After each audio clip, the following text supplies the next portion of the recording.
If you are preparing for Indian economic service examination, आपने syllabus में ज़रूर देखा होगा कि ये जो टॉपिक आज मैं लेके आया हूँ आपके लिए, मॉनेटरी पॉलिसी फ्रेमवर्क। अब इस मॉनेटरी पॉलिसी फ्रेमवर्क को हम इंडियन इकोनॉमिक्स के जो लास्ट पेपर होता है, पेपर नंबर 4 ऑफ इकोनॉमिक्स, उसमें भी देखने को मिलता है। यही सेम टॉपिक कहीं ना कहीं आपको जीई पेपर 2 में भी देखने को मिलता है। और इसको अगर हम मनी एंड बैंकिंग से लिंक करके देखें तो ये आपके जीएस के पेपर में भी आ सकता है, जो इंडियन इकोनॉमिक सर्विस का है, क्योंकि आरबीआई से रिलेटेड है, जनरल स्टडीज़ है। इस वीडियो में हम सबसे ज़्यादा इंपॉर्टेंट चीज़ समझने वाले हैं, जिससे कि ये मॉनेटरी पॉलिसी फ्रेमवर्क होता क्या है और एमपीसी इससे कैसे रिलेटेड है और कैसे इसका ट्रांसमिशन पॉलिसी एंड उसके बीच का डायलेमा होता है। ट्रांसमिशन एक सिंपल सेंस में मैं समझाने की कोशिश करूं तो आरबीआई ने मान लीजिए 100 बेसिस पॉइंट रेपो रेट घटाया, तो बैंक्स पे उसका क्या असर होगा, क्या बैंक्स भी उतना ही कम करेंगे या बैंक्स कितना टाइम लेंगे, ये सब जो फॉलो होता है वो ट्रांसमिशन होता है। और इस पर कई बार क्वेश्चन पूछा गया है पीवाईक्यूज में भी। तो आइए आज के टॉपिक में हम शुरू करते हैं, ठीक है। सबसे पहले है कि why monetary policy matters most, क्योंकि ये हमारे मनी फ्लो को देखती है इकोनॉमी में, ठीक है। तो इंडिया की जो मॉनेटरी पॉलिसी है ना, वो प्राइस स्टेबिलिटी के लिए जानी जाती है। मतलब अगर हमारे गुड्स एंड सर्विसेज के प्राइस स्टेबल हैं, लोन के प्राइसेस हैं, और कभी भी आपको ऐसा नहीं लगता कि अचानक से प्राइस बढ़ जाएंगे, घट जाएंगे, तो ये एक स्टेबिलिटी प्रोवाइड करता है। अब इसमें सबसे इंपॉर्टेंट चीज़ क्या है कि जो मॉनेटरी पॉलिसी है ना, वो एक्शंस किसके हैं, आरबीआई के हैं। और किन चीज़ों के लिए होता है, 3 चीज़ों के लिए होता है। मनी सप्लाई, मतलब पूरी इकोनॉमी में कितना पैसा है।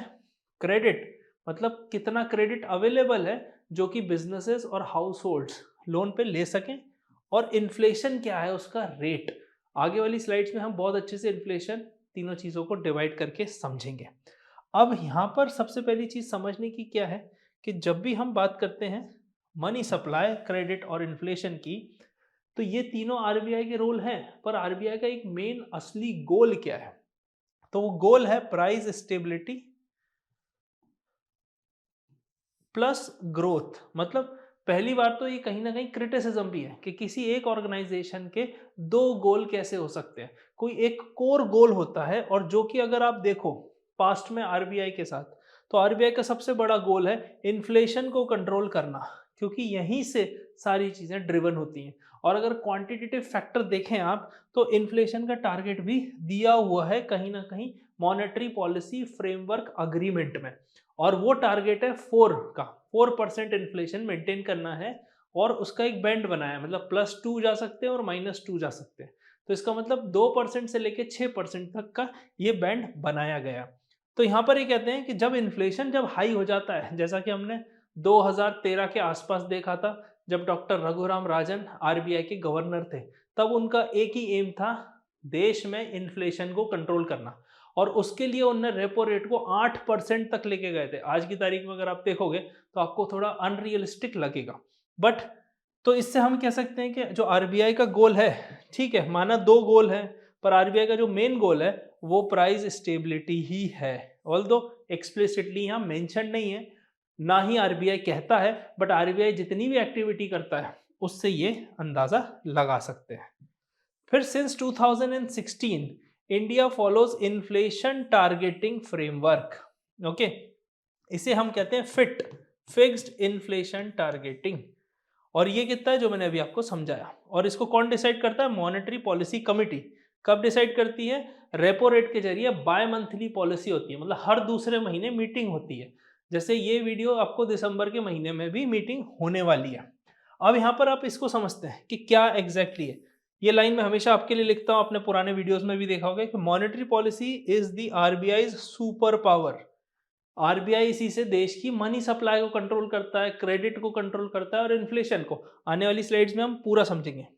तो controlling inflation, growth, borrowing and your EMI all at once. तो जितना भी मनी फ्लो ना बैंकिंग सेक्टर से इंडिविजुअल के लिए, कॉर्पोरेट्स के लिए, इवन गवर्नमेंट के लिए, वो सब आरबीआई ही कंट्रोल करता है। अब मॉनेटरी पॉलिसी तो हो गई, ठीक है, उसके कुछ इंस्ट्रूमेंट होते हैं जिसे हम आरबीआई की टूल किट कहते हैं। तो जब भी मैं इंडियन इकोनॉमिक सर्विस की क्लास लेता हूँ, मैं बच्चों को हमेशा बताता हूँ कि इस तरह से अगर आप पढ़ेंगे ना, तो आपको हमेशा चीज़ें याद रहेंगी, ठीक है। तो कौन कौन से टूल हैं जो आरबीआई यूज करता है इकोनॉमी को कंट्रोल करने के लिए, ठीक है। पहला है repo rate, reverse repo rate, marginal standing facility, bank rate. Okay, ये सब आपने कहीं ना कहीं सुने होंगे। अब यहां से एक एसडीएफ करके भी कॉन्सेप्ट आया था 2022 में, वो भी उन्होंने पॉलिसी रेट्स में ही है, जिसमें कोलेटरल फ्री फैसिलिटी हो जाती है। तो रेपो रेट की बात करते हैं, रेट ऑफ रीपर्चेज है। कई सारे वीडियो में पास्ट में मैंने इसको अच्छे से एक्सप्लेन किया हुआ भी है, बट सिंपल सेंस में बताता हूं कि जब भी किसी बैंक को पैसे की जरूरत है और अगर वो आरबीआई के पास जाता है, तो जो रेट उसको उस पैसे को लोन लेने में मिलेगा वो रहेगा रेपो रेट। इसे हम कहते हैं rate of repurchase. It means RBI को ही अगर ये पैसा बैंकों को देना है तो ये इंटरेस्ट रेट पे होगा। रिवर्स रेपो उल्टा है, अगर मैं एक बैंक हूं और मेरे पास काफी पैसा रखा है, लोन में भी नहीं जा रहा है, पर पैसा रखे रखे I am losing the value, तो मैं क्या करूंगा, आरबीआई के पास रख दूंगा। तो ऑब्वियसली रिवर्स रेपो रेट से कम होता है क्योंकि आरबीआई कम पैसे देगा। फिर आता है मार्जिनल स्टैंडिंग फैसिलिटी। इसका रेट हमेशा रेपो रेट से ज्यादा होता है और एक शॉर्ट टर्म लिक्विडिटी क्राइसिस को दूर करने के लिए बैंकों को फैसिलिटी दी गई है। और फिर बैंक रेट होता है जो कि अभी तो इररिलेवेंट है, बट पहले जब मॉनेटरी पॉलिसी फ्रेमवर्क अग्रीमेंट आया और एलएएफ आया, लिक्विडिटी एडजस्टमेंट फैसिलिटी, जो आया था लगभग 2000 के आसपास, सन 2000 के आसपास, उसके पहले बैंक रेट का महत्व होता था, पर अब नहीं है। अब ये पीनल रेट की तरह यूज किया जाता है, मतलब किसी को पेनल्टी लगानी है, कुछ करना है तो बैंक रेट पे लगा देते हैं, ठीक है। ये सारे रेट कहीं ना कहीं आपस में लिंक्ड है। फिर रिजर्व रिक्वायरमेंट, सीआरआर और एसएलआर। ये रिजर्व रिक्वायरमेंट है, आपने मान लीजिए 100 करोड़ रुपए में बैंक खोला, सीआरआर आपका 4% है या 3% है। सीआरआर मतलब 100 करोड़ के आपके बैंक की कैपिटल में आपको सीआरआर आरबीआई को देना होता है। तो मान लीजिए 3% है सीआरआर, 100 करोड़ में से 3 करोड़ आपको आरबीआई के पास रख देने। वही एसएलआर जो स्टैट्यूटरी लिक्विडिटी रेशो है, उसके एसेट आपको उतने के खरीद के अपने ही पास रखने होते हैं, पर वो एसएलआर होता है और आपको हर 15 डेज में उसकी खबर देनी पड़ती है। फिर आ जाता है क्वांटिटेटिव टूल्स। इसमें और देख लेते हैं क्या है। ये है ओपन मार्केट ऑपरेशन और एलएएफ। तो लिक्विडिटी एडजस्टमेंट फैसिलिटी यही को मिला के होती है, ठीक है। बट ओएमओ एक अलग चीज है, ये ओपन मार्केट में ऑपरेशन है, मतलब आरबीआई जब सरकार के बिहाफ पे चीजें ऑपरेट करता है मार्केट में, कैसे ऑपरेट करेगा, गवर्नमेंट बॉन्ड की बाइंग एंड सेलिंग करके। मान लीजिए इकोनॉमी में बहुत पैसा है और इकोनॉमी में पैसे की वजह से इन्फ्लेशन बढ़ रहा है, तो आरबीआई को अगर पैसा खींचना है तो आरबीआई गवर्नमेंट ट्रेजरी के बॉन्ड्स को इशू कर देगा मार्केट में, तो लोग उस बॉन्ड्स में इन्वेस्ट कर देंगे क्योंकि वो ल्यूक्रेटिव होगा, वो उस रेट पे दिया जाएगा। तो लोग जब इसमें इन्वेस्ट करेंगे तो वो पैसा आरबीआई के पास आ जाएगा। सो मार्केट से पैसा उठ के आरबीआई के पास आ गया, मतलब कहीं ना कहीं मार्केट में शॉर्टेज हो गई और इन्फ्लेशन कंट्रोल में आ गया। तो इसे हम ओपन मार्केट ऑपरेशन कहते हैं, जब आरबीआई बाइंग एंड सेलिंग करता है गवर्नमेंट बॉन्ड्स की, ठीक है। फिर आ जाते हैं क्वालिटेटिव टूल्स, मोरल सुएशन। जैसे आरबीआई बोलता है कि मैंने रेपो रेट कम किया, अब रेपो रेट कम करने के बाद बैंक्स को भी वो चीज फॉलो करनी है। अगर बैंक्स वो चीज फॉलो नहीं करेंगे तो आरबीआई किसी स्टेटमेंट में स्ट्रिक्टली बोलेगा, उसे हम कहते हैं मोरल सुएशन। मतलब उन्होंने ना लिखित में कोई कागज दिया ना कुछ किया, पर जहां जहां थोड़े थोड़े लूप होल्स थे उसको एक स्टेटमेंट के जरिए, कभी प्रेस कॉन्फ्रेंस में, ये सारी चीजें बोल दी, तो कहीं ना कहीं एक हिंट मिल जाती है कि बैंक्स को वो फॉलो करना है।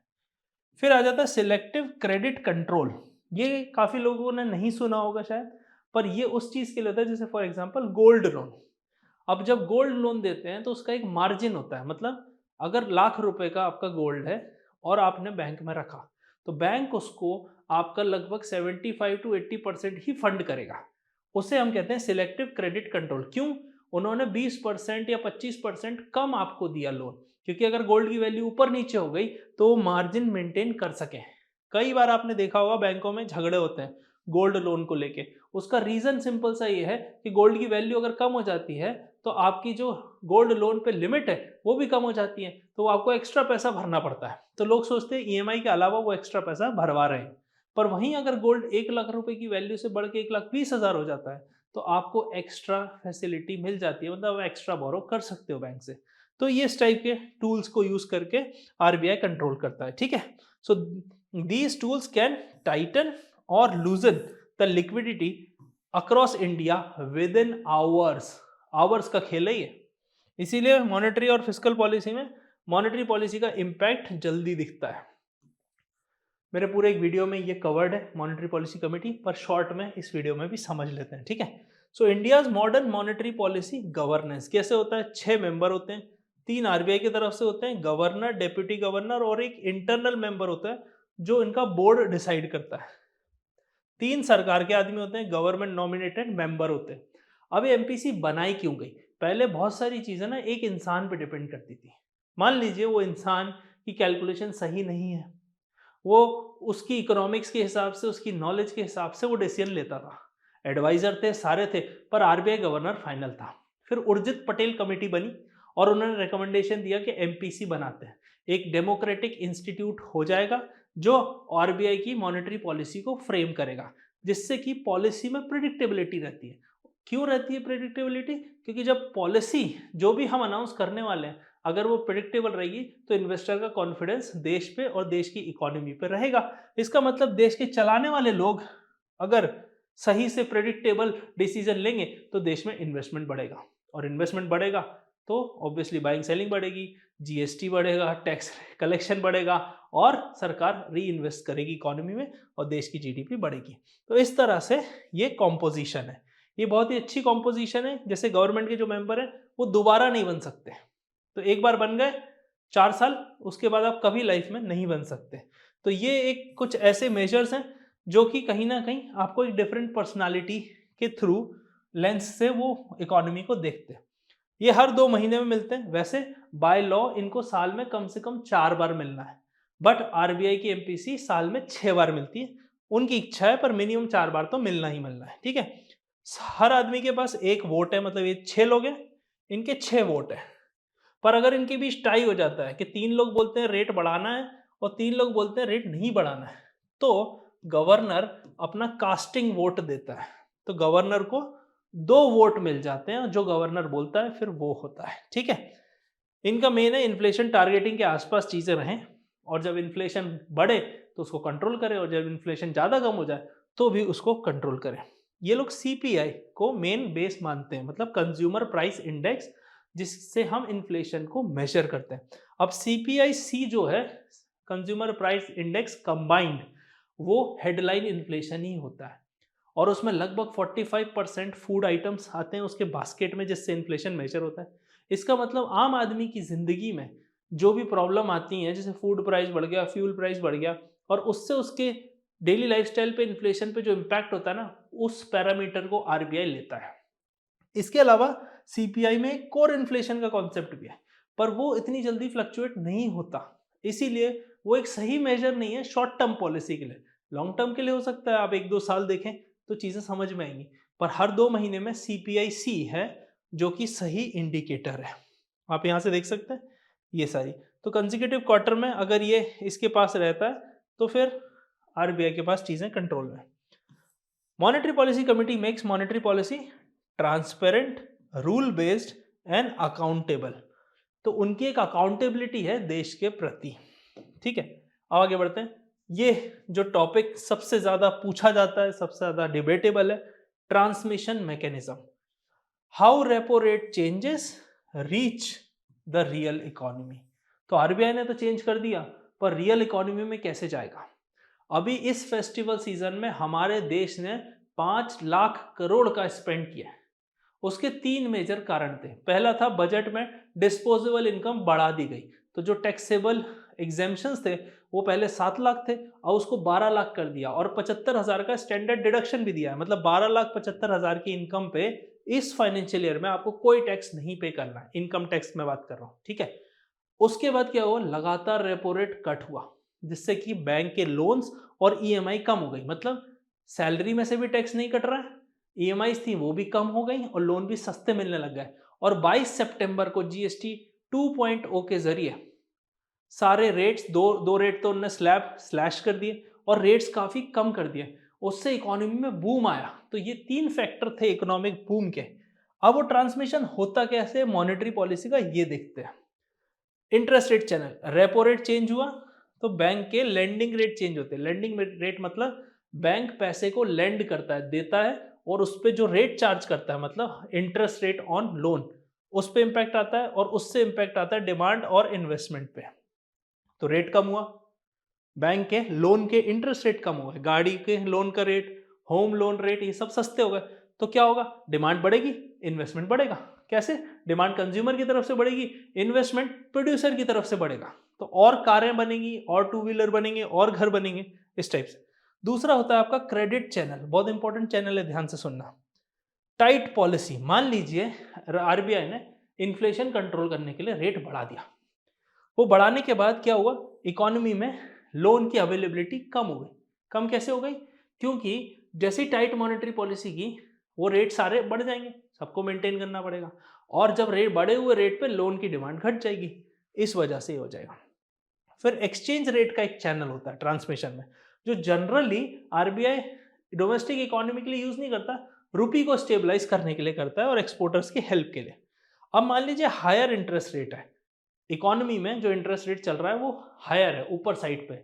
मान लीजिए 5.5% रेपो रेट है, 5.5% रेपो रेट के हिसाब से मान लीजिए बैंक उसको 8.5 पे लोन दे रहा है, या एफडी का इंटरेस्ट आपको दे रहा है।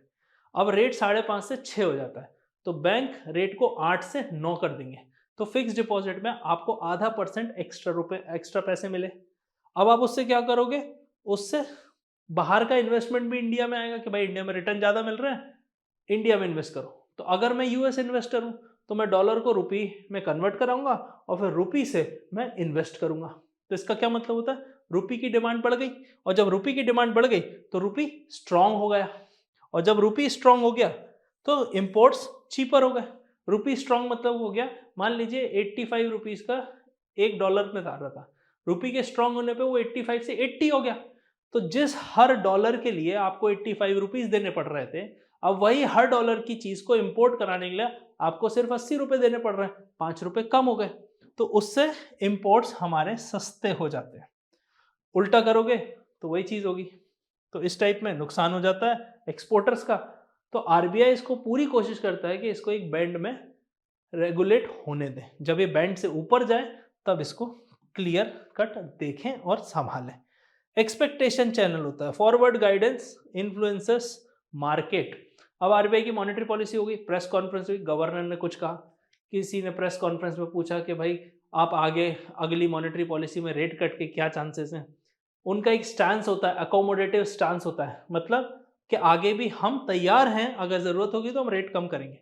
अब पिछली जो मॉनेटरी पॉलिसी हुई थी उसमें उनने अकोमोडेटिव से न्यूट्रल कर दिया। न्यूट्रल का क्या मतलब है कि 2 महीने बाद जो डेटा आएगा उस हिसाब से डिसीजन लेंगे, ताकि रेट बढ़ाएंगे, कम करेंगे, या शायद सेम ही रखेंगे। तो इससे क्या, इन्वेस्टर को पता चलता है कि जो मॉनेटरी पॉलिसी कमेटी है उसके दिमाग में क्या चल रहा है। नेक्स्ट है असेट प्राइस चैनल, मतलब policy impacts equity, bonds and real estate. तो ये asset price mainly corporate bonds के लिए ज्यादा है, प्राइवेट सेक्टर को ज्यादा इंपैक्ट करता है। जैसे कि फॉर एग्जांपल, जब भी हमने मॉनेटरी पॉलिसी ट्रांसमिशन देखा, आरबीआई ने अगर 100 बेसिस पॉइंट रेट कम किए तो बैंक लगभग 60 टू 70 बेसिस पॉइंट ही इम्पैक्ट लाते हैं। मतलब आरबीआई ने अगर 100% ट्राई किया है तो उसके पास 60-70% ही इम्पैक्ट दिखता है। उसमें भी प्राइवेट सेक्टर के बैंक्स में ज़्यादा तेजी से इम्पैक्ट दिखता है, और क्योंकि उसमें कानून ऑब्वियसली ईजी होते हैं, इम्प्लीमेंटेशन फास्ट होता है, लॉज एंड रेगुलेशन की वजह से पब्लिक सेक्टर बैंक्स अडॉप्शन में देरी होती है। दूसरा इसका कारण ये है कि जब भी रेट ऊपर नीचे होते हैं तो बैंक्स क्या, रेट को बढ़ाने में तो कोई देरी नहीं करते, पर जब रेट कम होता है तो वो उतनी तेजी से कम नहीं करते हैं। उसके कई रीजन है, क्योंकि लॉन्ग टर्म फिक्स डिपॉजिट में उन्हें एक फिक्स इंटरेस्ट रेट देना है, वो कम कर लेंगे तो उनको वहां नुकसान हो जाएगा। तो ये सारी चीजें छोटी छोटी। अब इंडिया का चैलेंज क्या है, जो इंडिया का मेन चैलेंज है वो है transmission is slow and incomplete due to rigid lending structure. तो जो हमारा स्ट्रक्चर है वो रिजिड है। बहुत सारे पहले बेस रेट के हिसाब से करते थे, फिर एमसीएलआर आया, फिर एक्सचेंज ईबीएलआर आया, तो आप उसके हिसाब से देख सकते हैं इसमें काफ़ी समय लगा, और उसके बाद फाइनली अब स्ट्रक्चर ठीक हो रहा है। तो 2022 के बाद से हमने देखा ट्रांसमिशन में तेजी आई है।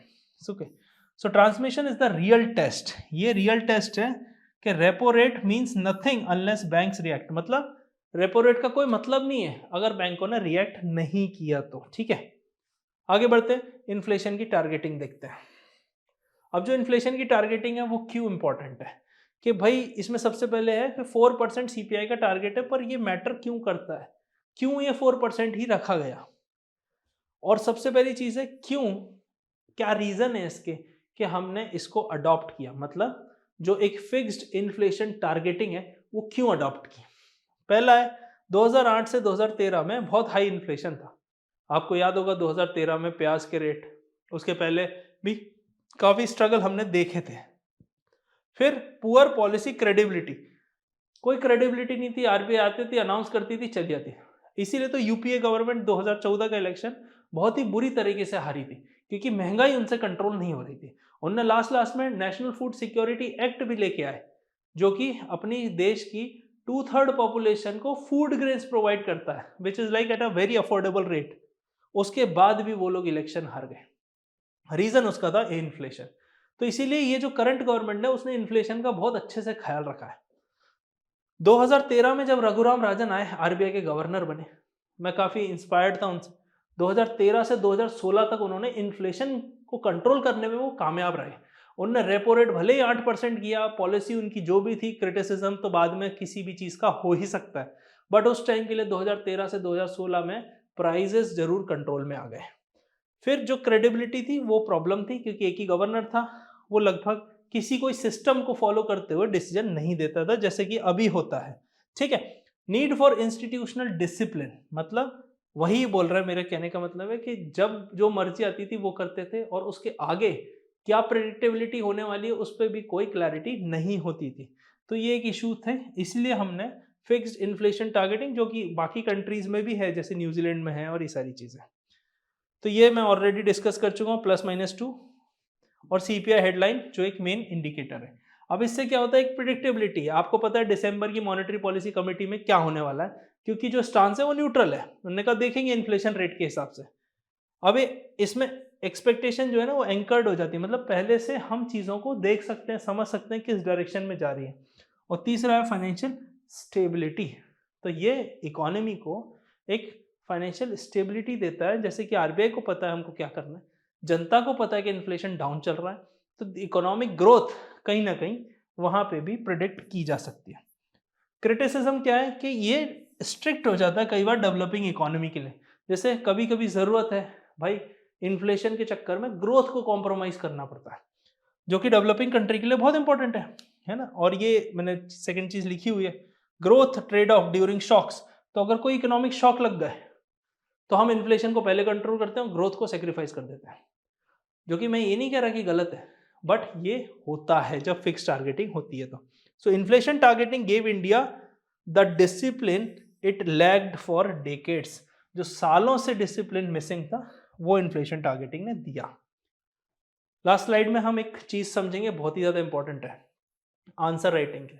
अगर आप इंडियन इकोनॉमिक सर्विस की तैयारी कर रहे हो तो लिंक दिया है डिस्क्रिप्शन में, जिसमें मैं आपको 3 आवर्स में A to Z पूरा इंडियन इकोनॉमिक सर्विस बताया, syllabus, PYQs, answer writing, notes making, newspaper reading, सब कुछ है इसमें। 3 आवर्स है, टाइम मिले तो नीचे लिंक है, आप उसको देख लेना, and only for serious students. ठीक है, रियल आईएएस एनालिटिकल कंटेंट है, ध्यान से देखना, इसको इसको समझना जरूरी है। अभी तक जो था ना वो आपको हर जगह मिल जाएगा, पर यहाँ पे है analysis. RBI faces trade off, मतलब या तो ये या वो, और ये कोई आसान चॉइस नहीं है। ठीक है, डायलेमा क्या है, पहला है ग्रोथ वर्सेस इन्फ्लेशन। तो मैंने हमेशा बताया कि आरबीआई की अगर आप एक्टिविटी देखो तो हमेशा इन्फ्लेशन को सपोर्ट किया, बट उनकी जो मेन पॉलिसी है, जो कोर ऑब्जेक्टिव है, वो दोनों को मेंटेन। तो अगर टाइट पॉलिसी करोगे तो इन्फ्लेशन डाउन रहेगा, बट जो ग्रोथ है ना वो भी स्लो हो जाएगी। दूसरा डायलेमा क्या है, रुपी स्टेबिलिटी और एक्सपोर्ट। तो अगर रुपी स्टेबल हुआ तो एक्सपोर्टर्स की कॉम्पिटिटिवनेस खत्म हो जाती है। जैसे फॉर एग्जांपल मैं आपको बताता हूँ, 80 रुपए का $1 है, मैं कोई चीज बाहर सेल कर रहा हूं, मुझे हर डॉलर पे 80 रुपए मिल रहा है। अब मान लीजिए कल को वही $1 90 का हो जाता है, तो इसका मतलब मैं सेम सामान बेच रहा हूं या सेम सर्विस सेल कर रहा हूं, पर मुझे हर डॉलर पे 10 रुपए एक्स्ट्रा मिल रहे हैं इंडिया में, और ये मेरा कॉम्पिटिटिव एडवांटेज बन गया। क्यों? क्योंकि दूसरे कंट्री के कंपैरिजन में एक तो मेरे पास एक्स्ट्रा मनी आ गया जिससे कि मैं compete कर सकता हूँ। दूसरा, मुझे सेम चीज़ के जो पहले से मैंने सस्ते में खरीदी है, अब मेरे को ज़्यादा पैसे मिल रहे हैं।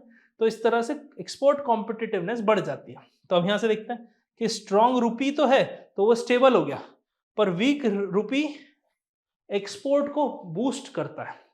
तो जितने व्हाट्सएप फॉरवर्ड आप सुनते होंगे ना कि आज़ादी के टाइम $1 ₹1 बराबर था, आज इस सरकार ने ऐसा कर दिया, आज उस सरकार ने ऐसा कर दिया, किसी की कोई गलती नहीं है। Economy runs on demand and supply. आज की तारीख में जो रुपये की वैल्यू है वही डॉलर की वैल्यू से मिल रहा है। आप इसको स्ट्रॉन्ग करोगे तो आपको इंपोर्ट्स तो चीप हो जाएंगे, पर आपकी एक्सपोर्ट कॉम्पिटिटिवनेस भी खत्म हो जाएगी। तो सब कुछ धीरे धीरे होता है, धीरे धीरे मूव होता है, ठीक है। Dilemma third, global interest rate और डोमेस्टिक कंडीशन। इसको ध्यान से सुनना। ये आरबीआई ने पिछले 2-3 सालों में बहुत स्मार्टली गेम खेला है। जैसे ही क्या होता था, यूएस और इंडिया, अगर मान लो 2 एग्जांपल ले लेते हैं, तो यूएस में अगर इंटरेस्ट रेट कम है, मैं मान लीजिए 1 लाख रुपए इन्वेस्ट कर रहा हूँ यूएस में, मुझे 3% का रिटर्न मिल रहा है। वहीं मैं इंडिया में इन्वेस्ट कर रहा हूँ तो मुझे 9% का रिटर्न मिल रहा है, 9। तो मैं कहाँ इन्वेस्ट करूंगा? ऑब्वियसली इंडिया में करूंगा। मेरा एक करेंसी रिस्क भी रहेगा कि भाई रुपी टू डॉलर अगर रिलेशनशिप चेंज होगी तो मेरा इन्वेस्टमेंट भी चेंज होगा, पर वो इतना बड़ा इम्पैक्ट नहीं होगा, तो मैं फिर भी वहाँ इन्वेस्ट करूंगा। अब मान लीजिए फेडरल रिजर्व की ने रेट बढ़ा दिया, जिससे यूएस में जो रिटर्न्स मिल रहे थे वो अब बढ़ गए। तो आप बोलोगे किसी एक डेवलपिंग कंट्री में, एशिया में मैंने अपना पैसा लगा रखा है जहां पे उतना भरोसा नहीं है, पर यहां पर फेडरल रिजर्व यूएस ट्रेजरी के बॉन्ड सेल कर रहा है। अब यूएस तो कभी बैंकरप्ट होगा नहीं, क्योंकि वो तो डॉलर कितने भी छाप सकता है। अब जब वो बैंकरप्ट नहीं होगा तो यूएस पे कॉन्फिडेंस इन्वेस्टर को ज्यादा है किसी डेवलपिंग कंट्री से रिलेटेड, इवन इंक्लूडिंग इंडिया। तो वो क्या करते हैं, जैसे ही फेडरल रिजर्व का रेट बढ़ता है या फेड अपना रेट बढ़ाता है, बैंक्स बढ़ाते हैं, और जो अमेरिकन इन्वेस्टर्स हैं या वेस्टर्न कंट्रीज के इन्वेस्टर हैं, वो अपना पैसा इमर्जिंग इकोनॉमी, डेवलपिंग इकोनॉमी से उठा के वापस अपने देश ले जाते हैं। अब आरबीआई ने इसमें क्या खेला? आरबीआई ने इतना स्मार्टली इस गेम को खेला है कि आरबीआई ने फेड के रेट के हिसाब से रेशो बराबर रखा। फेड थोड़ा बढ़ाएगा तो अपन भी बढ़ा देंगे, ताकि जो गैप रहे ना वो सेम रहे। अब फोर्थ डायलेमा की बात करते हैं, जो कि है लिक्विडिटी वर्सेस एसेट बबल। मतलब अगर इकोनॉमी में ज्यादा लिक्विडिटी है तो क्या होगा? लोन इजीली मिलेंगे, लोन इजीली मिलेंगे, बैंक्स भी लोन इजीली देंगे, और जब लोन इजीली देने लग जाते हैं तो हम सब प्राइम बोरोवर्स को देने लग जाते हैं, मतलब जो रिस्की बोरोवर्स हैं उनको भी पैसा दे देते हैं। और जब रिस्की बोरोवर्स को पैसा दे देते हैं तो उनका पैसा डूबना ऑलमोस्ट तय रहता है। अब उस वजह से क्या होता है, जब लोन इजीली मिलेंगे तो हर आदमी घर खरीद लेगा, हर आदमी गाड़ी खरीद लेगा, और ये सब होने से क्या होता है ना, एसेट बबल बन जाता है। मतलब जो इंसान 25 लाख की गाड़ी नहीं खरीद सकता, उसकी कोई हैसियत नहीं है, वो भी 25 लाख की गाड़ी चला रहा है, पर 3 या 4 साल ईएमआई देने के बाद अगर इकोनॉमी ऊपर नीचे होती है तो उसकी ईएमआई नहीं भर पाता है, और वो गाड़ी बैंक जब्त कर लेता है या उसको बेच के अपना पैसा रिकवर करता है। एसेट बबल उसी का है, क्योंकि जिनकी कैपेसिटी नहीं है वो लोन ले रहे हैं, और लोन लेने के बाद वो एसेट प्राइजेस में बबल बन रहा है, और उस वजह से तो या तो फिर लिक्विडिटी होगी, टू मच हो जाएगी, नहीं तो वो स्टॉक एंड हाउसिंग बबल में कन्वर्ट हो जाएगी। ये चीज हमने 2008 में अमेरिकन इकोनॉमी में भी देखा था। So monetary policy is always a balancing act, एक बैलेंस बनाते चलना है, ठीक है, नेवर अ परफेक्ट सोल्यूशन। तो जब भी आप कोई सोशल मीडिया पोस्ट या व्हाट्सएप फॉरवर्ड देखें तो इन सब चीज़ों पे ना जाएं, आप अपना एनालिसिस करें as a student of economics और इन चीज़ों को समझने की कोशिश करें, ठीक है। अब ये बहुत इंपॉर्टेंट डेटा है, ठीक है। India's monetary policy trends 2014 to 2025, ये जो डिकेड है ना वो बहुत इंपॉर्टेंट रहा है। 2013 से पहले का मैंने बताया बहुत हाई इन्फ्लेशन था, तो ये डिसइन्फ्लेशन का फेज था। डिसइन्फ्लेशन का मतलब है इन्फ्लेशन को कम करना, डिफ्लेशन अलग चीज है, पर ये डिसइन्फ्लेशन है, इन्फ्लेशन के रेट को कम करना। यहाँ पे डॉक्टर रघुराम राजन गवर्नर थे, फिर उर्जित पटेल कमेटी बनी और 2016 में मॉनेटरी पॉलिसी कमेटी बनी और इन्फ्लेशन टारगेटिंग को हमने अडॉप्ट किया। पहले फेज में हमारा सिर्फ एक ही टारगेट था, प्राइसेस को कैसे भी इकोनॉमी में कंट्रोल करना। मतलब रघुराम राजन ने अपने 3 साल के टेन्योर में एक ही चीज करी, फिर उर्जित पटेल बने और उन्होंने एमपीसी और इन्फ्लेशन टारगेटिंग को स्टैब्लिश किया। फिर कोविड के टाइम क्या हुआ, मैसिव रेट कट हुए, कई गुना रेट कट हुए, क्योंकि कोविड की क्राइसिस की वजह से हमको मार्केट में लिक्विडिटी चाहिए थी, क्योंकि पैसा रहेगा मार्केट में तो लोगों की इनकम बढ़ेगी, इनकम बढ़ेगी तो लोग अपनी हेल्थ का ध्यान रख पाएंगे और बाकी सारी चीजें होंगी। बट जैसे ही कोविड सबसाइड हुआ, इकोनॉमी फिर से रीओपन होती गई, उसकी वजह से इन्फ्लेशन बढ़ गया, तो अग्रेसिव टाइटनिंग शुरू कर दी आरबीआई ने। और वो अग्रेसिव टाइटनिंग हमने रिसेंटली अभी तक देखी, और 2024-25 जो था वो पॉज था और कैलिब्रेटेड स्टांस, मतलब समझदारी से आरबीआई ने चलते चलते ये काम किया है। अभी आप की डेटा देख लीजिए, सीपीआई इन्फ्लेशन लगभग इतना, रेपो रेट इतना, और लिक्विडिटी मोस्टली न्यूट्रल रही है। ठीक है, ये रेट थोड़े से पुराने हैं, अभी 5.5 चल रहा है।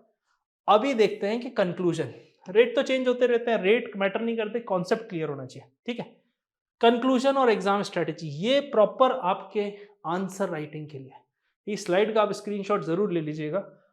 मॉनेटरी पॉलिसी जो है ना, is the soul of Indian economic service paper 4। ओके, यहाँ पे 2 लिखा गया गलती से। सो पेपर 4 जो इंडियन इकोनॉमी है वो इंपॉर्टेंट है, और इसके साथ साथ जहां macro economics, money and banking है, वहां भी आपको ये काम आएगी। आइए इसकी आंसर राइटिंग क्या है।